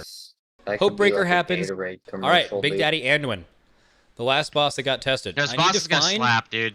a poll You're gonna of whoever slap. got the farthest in this fight, and I will not talk about any phases that were not publicly tested at all. Alright, so you fight Anduin, and he's a boss. Hopebreaker happens, it's just a raid AoE, and it gives you a dot that never fucking goes away and just stacks up over time. Indefinite dot. Cannot remove it. He puts out Divine Stars. Now, there was something interesting with this. They're running with 25, man. If you ran under 20, there was like one less Divine Star, or something like that. It like only did one at a time instead of two. We ended up dropping to 19, like near the end of testing to try that. Then this barrier happens. Think of this barrier, think of it as one giant veil. So you guys know on Sylvanas, you got a veil, it gave you a debuff, and 75% of the healing you would then receive would actually go into healing off that debuff. That's what this is. You step into it, and any healing done to you, 75% of it heals off this barrier's total amount. And now if you heal it all the way, when it expires, you still take like a 36k hit or something, which is pretty big. But if you have not healed off all of it, it will give you an absorb per the amount left to everyone in the raid, which is really bad. Like a healing absorb. So you go in, then you just, you know, you heal, you see it, it goes away, it's gone. Okay, so like when that expires, yeah, you get it. Now the boss is going to do a frontal and like send people down to a phase. So think about getting hit by the frontal on Sired and Athreus. We'll talk about Blasphemy first. And then whoever gets hit goes down and like, does another Star Augur phase. Hopefully Mythic? Yeah. That's like the same exact mechanic here. So don't be bad. Some POV of That that. shit was The main miserable. mechanic in P1 is Blasphemy. This mechanic probably does not gonna exist in one-shot, P2 and probably. is a completely Oh, it different fucks. version of this mechanic in the last And on phase. heroic, But if you'll you get it, run and over then everyone will have a somebody light and dark without a debuff. debuff, This is a it Star explodes Augur too. mechanic. How it works. You, as a dark debuff, have to touch someone else with a light debuff, and then both of you get rid of it. Both of your debuffs are gone. If How am you I touch supposed to keyboard another dance? dark debuff, or someone without a debuff at all, like this tank right here, you will blow up and do a bunch of damage around you. You don't want that to happen. Also, when this expires, if you don't complete it, you'll also take damage. Not lethal damage. This is actually something really interesting. Blasphemy and Heroic only lasts 6 seconds. That is not a lot of time. Basically, if you didn't complete it in the last like 1 second, that was fucking it. You just like ran to the outside of the room, popped a personal, and didn't kill other people, right? Now in Mythic, it's 8 seconds, which is going to mean potentially a few different things. There's going to be a lot more of them. It's going to be something that you can't just live if you fuck it up and you die. Or it's basically a raid wipe mechanic like old Star Augur. Very possible. But in Mythic, you actually have more time to deal with this in Heroic. In Heroic, it's kind of intended to where if there's no one around you, to not complete it with it being only 6 seconds. So you'll probably maybe even see a few people in the raid. Like this, see, that could not have been the right thing to do. But okay, yeah, but like, yeah, you get it. Okay, so they do a Kingsmorn, and then you go down.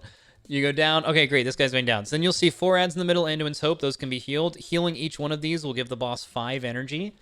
And killing each of these small ads, there will be 4 small ads as well from each corner of the room. They will also give you 5 energy. So total, you have 40 energy now total from just the small ads and the healer ads and the DPS ads. There's also one big ad called Anduin's Despair. It has a circle around it.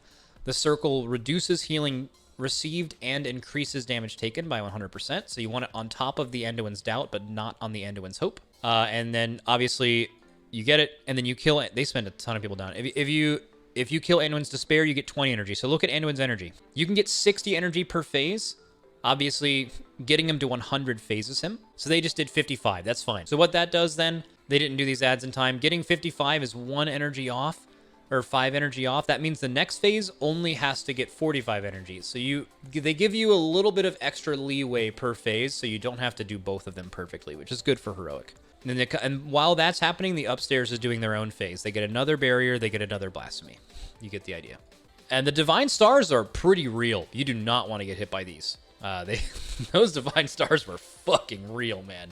And then it does that again, and for you to go down. Now keep in mind, this boss is not health percent based. It is entirely energy based. So if you wanted to, assuming there was nothing stopping you from doing it, I'm not sure if they tested it, so I won't talk about it at all.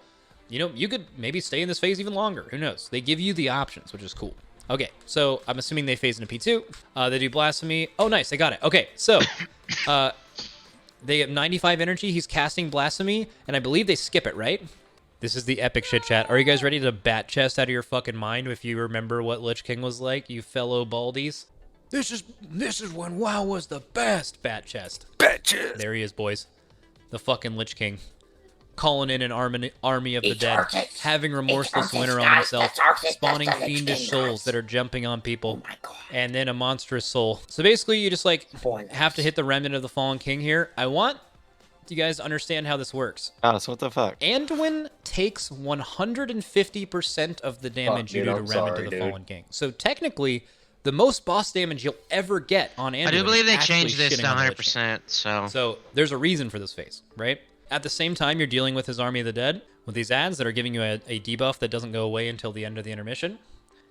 And then you have to kill this monstrous soul. The monstrous soul doesn't really matter until it hits 30. This guy's FPS is great. The monstrous soul hits 35, so now they should full target this soul and kill it. Doesn't have a ton of health. Oh no, they're not hitting it. This is gonna hurt. Oh boy. Oh, the link! And that's why you bring a Resto Shaman to testing.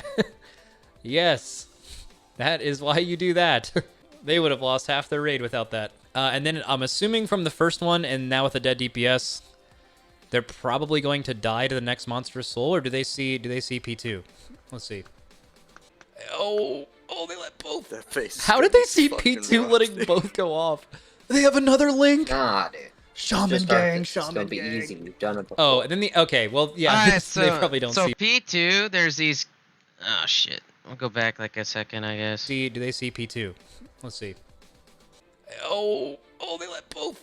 How did they see P2 letting? Alright, so immediate class Grim Reflection. Like, these are just Both ads go that off. I They believe have we have another to link. DPS and kill them down, but they have to be kicked immediately. Shaman gang. So basically, think like Kel'Thuzad intermission, where if you don't kick, it's kind of like someone's gonna die. So instead of someone dying, the entire raid gets feared. So I mean, someone's gonna die. Like the tank's gonna die, someone's gonna die. So I'm a warrior. health do they have? Oh, and then okay, well, 690. yeah, this they probably don't That's see very 30 far. What do they do to the ads? 25. Okay, they beamed one. Yeah, so basically, didn't he say you P2 can CC is him? the exact same as P1. It's just no blasphemy. So, if we can CC them, that's exactly what we're gonna do, and then we could just kite the boss to each one, and then just melee kick, right? I bet you Divine Stars break them too. Like break the CC, so you probably can't hit it. with There was Star. actually I don't remember what it was, but something broke or something did something like that. I'll Look have at to take a the, look. Spawns these ads, which on the cast a Twitch. Is fear this that PC fears the from whole raid and Waddled does as damage well? to you. So basically, this replaces blasphemy. So you have to Oh deal my with two God. sets of these ads spawning, and then So after in that, P2, there's guys, we don't have to deal with blasphemy, the Star Augur mechanic anymore. So another Lich King intermission, and then the boss goes into the last phase. I won't talk about it at all. Just reading stuff off the dungeon. So, last phase is basically Lust and Burn. Hopelessness is basically Empowered Blasphemy. To get rid of it, there's like, he drops like a beacon. So, from my understanding of reading the dungeon journal, I don't know if many people did Mythic Argus, but you remember how ANR did that tree? Yeah. And then you ran into the tree and like you got brought back to life? Yeah. I feel like it's going to be like that, where we run into the beacon, which reduces the size of the beacon to get rid of that shit, right? So I'm assuming like we only have so much time before people get that and we can't get rid of it. I'm not sure. I think there's Interrupty Boy ads in the final phase. Actually, I don't think so on Heroic. It does say something of note for you, Cask. I know you asked this, and I wrote this down. It says we can't hit anything with Empowered Wicked Star. So I'm assuming that the ads then can be CC'd and they will appear in Mythic in the final phase. So yeah. That's probably what we'll do, is we'll CC and just kind of move around the room in like alright, we'll just like a alright. Oh, here we go. So let's go. Alright, Anduin, dude. Alright, so we got Anduin here. We got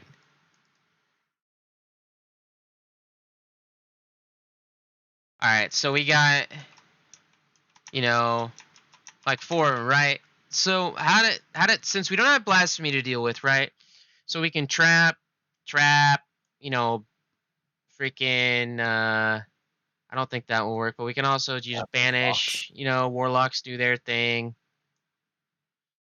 Okay, so what we would do then, how to counter not hitting these with empowered is pretty simple, right? Literally everybody just be here. Because I'm not sure if Empowered Star is you move it somewhere and then it shoots, like kind of like that boss in Necrotic Wake where you harpoon that boy, that third boss down, or if it's just like based off of Wiki. Empowered Wiki is Mythic only. Well, this isn't. Yeah. Well, that's But it only in says- P. Yeah, it's a P3 mechanic, but Yep. I mean, it would be just as simple as, oh, we kill this little fox dude, and then we move on, and then we move on. And however, what we can do, if it indeed is movable, is it doesn't really matter at this point. All we have to do is just take the boss to the first one, and then the people who get it, let's say this guy gets it and this guy gets it. All I have to do is aim him away from the ads, and we're fine, right? Yeah. So for P2, I mean, there is no blasphemy, so we don't have to kind of be spread. For the intermissions with Arthas, like we have to like global that monstrous boy, right? When he hits sub 35, we don't want that cast to go off, so everybody has to swap. Other than that, you don't have to be on it until that happens. So basically, think like, I don't know, Stone Legion generals where, oh, your shield goes up, you have to kill it, or it does AoE damage. It's the same thing, right? Like once we push that skirmisher, or I don't know what it was, whatever the morons were in the intermission, then Skirmishers. Yeah, I don't know, dude. I don't remember that fight. But yeah, I mean that's how we deal with that. So that's how we deal with P2, and P3 is just lust and kill the boss before we die to either stacks or running out of Beacon of Hope. So whenever we get to this boss, hopefully we get through it and kill it this week. We'll have groups set it for Kingsborn Hungers. It's that's the one where you go down and you fight the Anduin's Despair, Anduin's Hope, and Anduin's Doubt. The tank picks up Anduin's Despair and kites and takes them on top of the Anduin's Doubts. You do not want to be an Anduin Hope. Those are the ones that like you can dispel and heal them. They need to be like topped off for healers. But there's like a aura around the Despair that will like reduce healing received. So that makes sense. So hold on. I was watching in a few mythic testing that there were DKs that went down there to guarantee that they were all grouped up and AoE'd all the ads that were running to the middle. Yeah, we can do that. I mean, we only have one DK, but and on heroic, like you can, like you have to alternate going down, I believe, because there's like I don't know, maybe I don't know how long the debuff is, but there is a debuff. So depending on where they spawn, we'll probably just be fine with like a grip, a typhoon, or 2 typhoons. So what it looks like is stage 2 is a big damage amp for us. So it says Anduin restores his willpower, blah blah blah blah, Yes. and grants you force of will up to 200% increased damage done and 90% reduced damage taken. Yes. So we can just blow up those fucking Grim Reflections. So yeah, so the way it works though is that most of our boss damage is going to come from those 2 intermissions. So that's where we juice, right?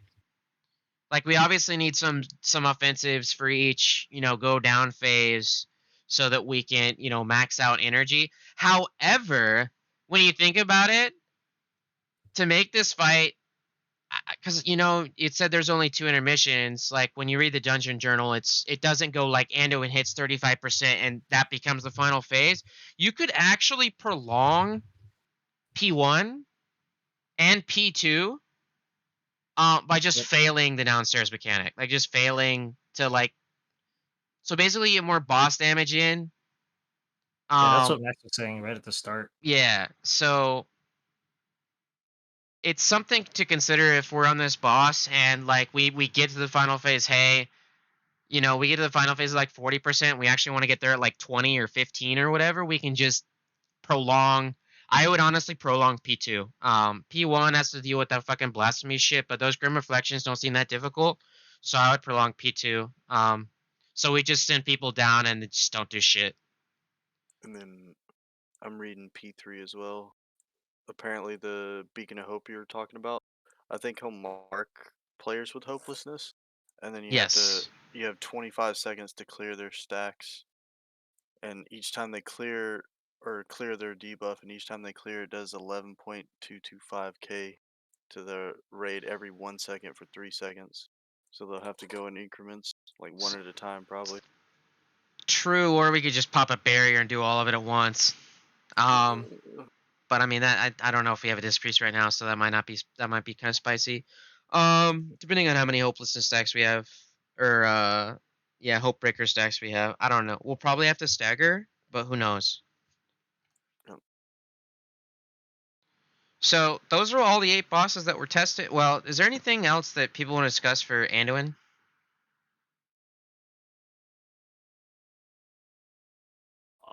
I don't think so. I think we're gonna have to see it to Yeah. do something here. You can only really be concerned with, That like, the that first phase three. 2 is gonna be the hard part, man. I want to I discuss why the fuck he doesn't drop his goddamn sword. I actually think that P1 is going to be harder than P2 because the Grim Reflections, like, I feel like are going to be pretty easy to deal with once we realize just we don't break CC. Yeah. So I would rather elongate that phase than the first one, having to deal with people running into each other and, like, go full monkey brain. So, I do have, like, preliminary strats for the last 3 bosses, kind of just by reading the dungeon journals. You guys can take a look at it. You know, in the strat channels, because there's no footage because it was all internally tested. So, Which means they ran a simulation and didn't even step foot in there. what? You guys both talked at the same time. I heard none of you. Internal testing means they ran a simulation, didn't step foot in the raid. That's what that means. Yeah, probably. They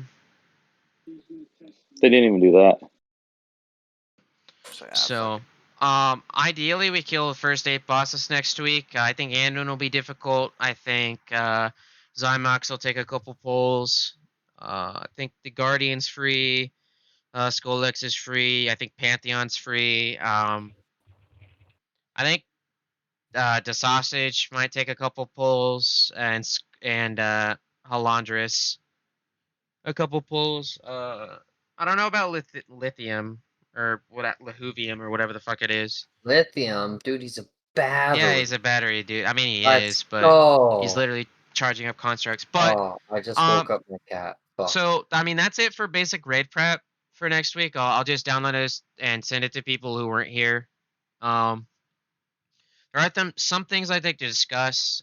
Loot is, if you can't trade it, you keep it. If you can trade it, ideally everybody in our guild is on the same skill level, so we just take it to Sims. Whoever it's a bigger upgrade for, we give it to him. Obviously, let's say I have a 3-piece for Hunter and Baranto has no pieces for Hunter. You're gonna give it to me because it's gonna be a bigger net gain for me than it'd be for Barry getting his 1 set. So. Okay. But Yeah. what if Large gets a piece and he can trade it and he could give it to me, dude? Well, the only way you're going to be able to trade I think pieces we have it around. Yeah, I thought you Give me could is a if you trade got that loot. Yeah, he'd unless have you to have a already tier have the piece. tier piece. Yes, he would. Yes, That's why we're it doing was a bad joke. I was like, Yeah. But Would it be Sims? you but guys then are. I don't also think you guys people who are guaranteed to actually be on fight? understanding. Like, so let's say I have the tier piece. Baranto has no pieces, and well, we have another Hunter. I don't know. Joe Bob Hunter has 3 pieces. We're gonna give it to Joe Bob. We're not gonna give it to Barry, even though Baranto, always shows up. Like, we're gonna give it to the guy that has the 4-piece that'll increase our damage as a group. So, yeah. I mean, that just fucking makes sense. Like, you complete motherfucker sets. Like, Yeah, like. Unless they're like dying every fucking pull to some monkey shit, like Yeah, but most then of they'll the no time longer it's be on a better raid to- team. Exactly So, right. Yeah, it's best to just give them the set. yeah. So that's how we're doing that. I don't know. I really don't have anything else. You guys have like questions for like the leadership core, or like questions on what we're gonna do next week and expectations for the tier or whatever? Just ask right now, and then we can finish up. What are we? What's the plan for normal? Because we still want to get tier sets out of there. So tier set is gonna be like our biggest DPS group gain. So we're gonna have to do normal. I mean, obviously next week isn't gonna be too bad. So we'll just go next week, heroic first. If we hit a wall, go into normal full clear, then go back and finish off heroic. The following week, I think we do the same thing. Ideally, we do. I mean, I know some people have brought up, hey, are we going to be raiding more, these coming weeks, or because there's more shit that we have to do, like because of tier sets or whatever. I haven't really put much thought into that. Because when I recruited everybody or talked to everybody for the plans of the guild, I kind of laid out a 3-tier plan and how we weren't going to be pushing insanely difficult or like insane hours this tier. But then again, if everybody wants to, put more hours in the first couple weeks, that's fine with me. That's just up to you guys. Again, we'll ramp up next year when our roster is, concrete. But does that answer your question, or did I just go off on a tangent? You went off on a tangent, but I got to the sepulcher of the first ones, dude. I made it. Answered my question. I didn't even know what question you had, so alright. You already answered it, so I didn't have to ask. Let's go. Oh, nice. So, Jake, you're psychic. Yeah, I mean, like, I love raiding. Like, the only reason I play this game is to do raid, so, like, I enjoy raid leading, so it's all fun to me. So, like, if people wanted to raid, like, a bunch, then, I'm down. I'm always down. I guess there is something that we could discuss and something that I've been thinking about for the past couple days, but for some reason didn't put in any chat. The first couple weeks, Mythic Plus is going to be a huge power gain for us.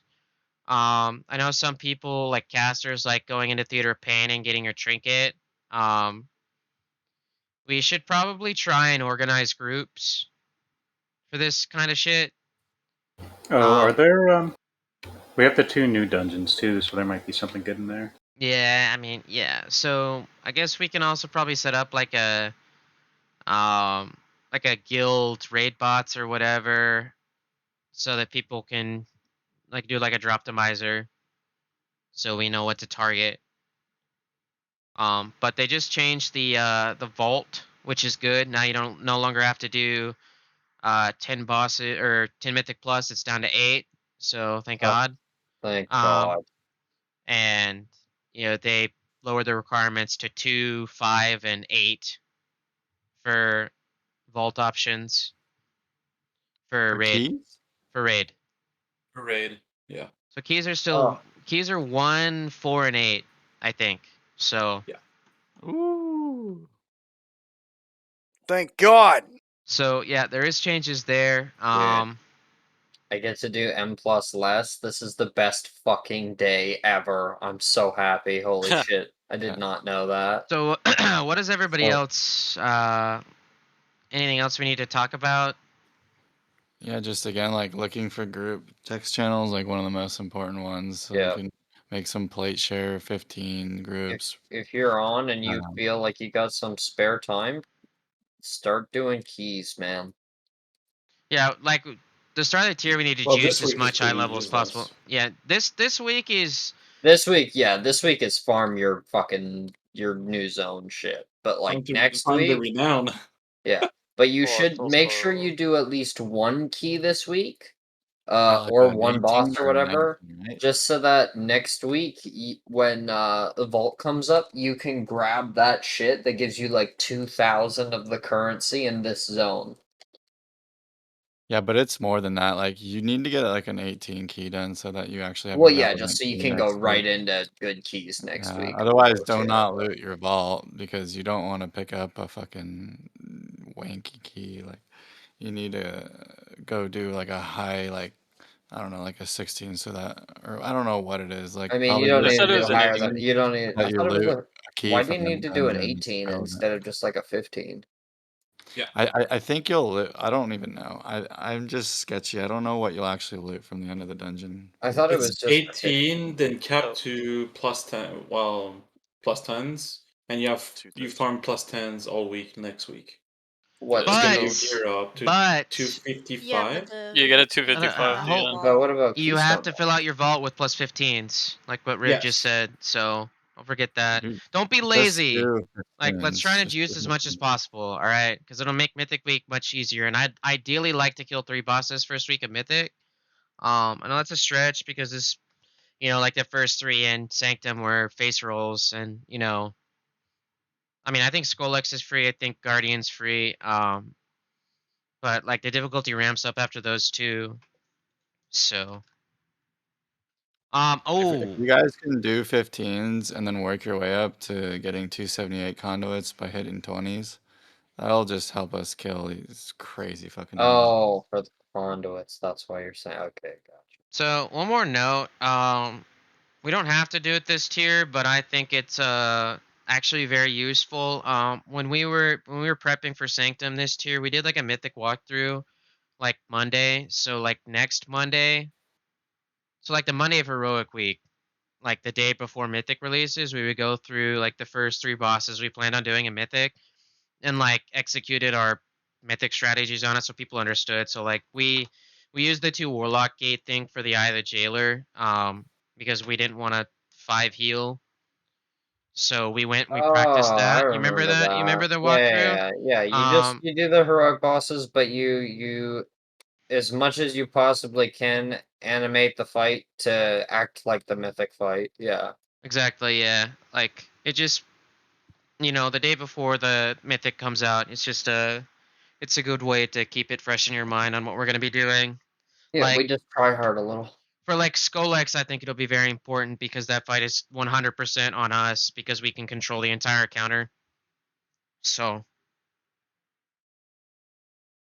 it's up to you guys if you want to do that this tier. We are doing it the following tiers though, 100%. But yeah, I mean that's all I got for you guys. Just a basic understanding of what we're doing for the first 8. Read up on them again. I'd recommend reading up on them every day so that it's ingrained in your mind. Because remember, all spots are competitive. Someone's gonna want your spot or push you out of a spot if you don't perform, or are lazy, or etc. etc. So yeah, that's where we're at, boys and girls. Oh, has anyone seen the new Mythic Plus affix? Anyone know anything about it? Yeah, you get superpowers. It looks kind of annoying, to be honest. Yeah, you get superpowers. So is it just last year then? Or last year, I guess? It's kind of similar to this one, but not really. It reminds me of full. You just like one gives you CDR, one gives you haste, one gives you stealth and speed. Yeah, it's another like try to delete rogue meta power thing. Try to help me figure out these routes, guys. Just watch limit. I Fuck mean, that. Liquid do it, dude. Then you'll be set. Don't have unlimited time. Get unlimited time. The route next week is going to be kill, trash, time dungeon, get loot. Nice. Sounds good. Nice. Wow, that was useful.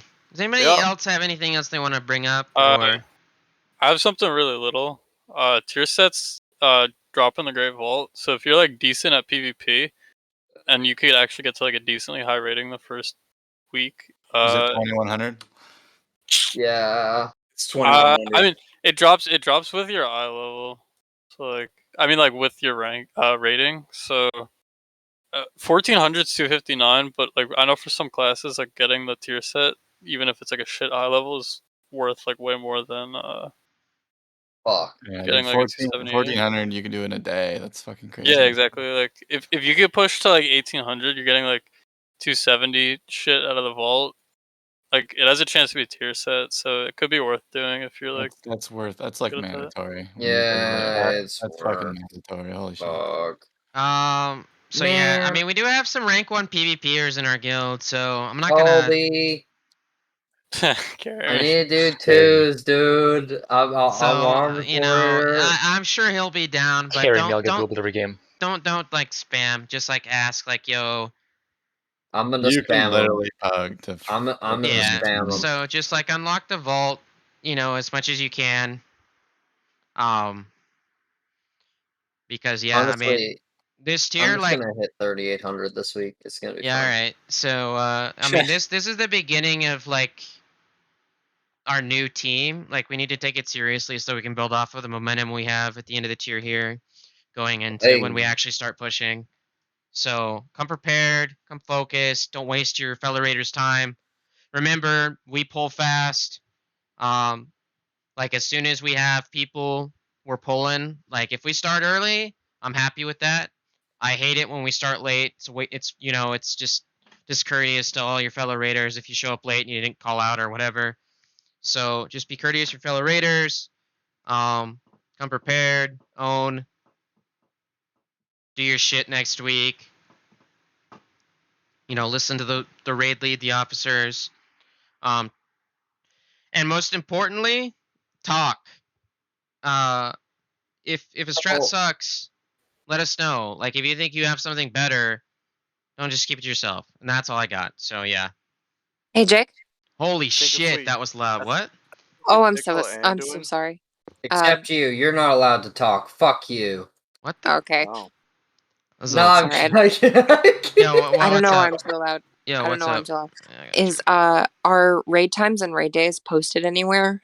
Because I know I had this confusion the other week. I looked everywhere on the server and couldn't find raid times and raid, Oh, and I was a little bit late. Oh yeah, I was checking for that too earlier when And- you didn't tell like the time or whatever. I wasn't sure. So I'll put I it wonder if for they I'll get put it in mods. announcements and I'll just pin it. So at everyone. I don't know what your time zones are, but I know it's 10:30 EST is the start, and the finish is 1:30 EST. 10:30 to 1:30, me with the Red Bull in hand, ready to get 5 hours after we finish raid. I'm there with my fucking carafe of Timmy's coffee, dude. Like, I have two.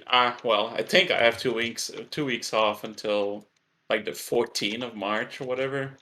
I don't So have any. I'll be going hard. So I don't have any time off, but I just told my boss that like I needed to be out of work every day forever at like 9, and he was like, "Okay, cool." So there we go. I rented this like big ass cabin with a bunch of my Alright. boys. I don't know, and I'll be gone the week of the 14th.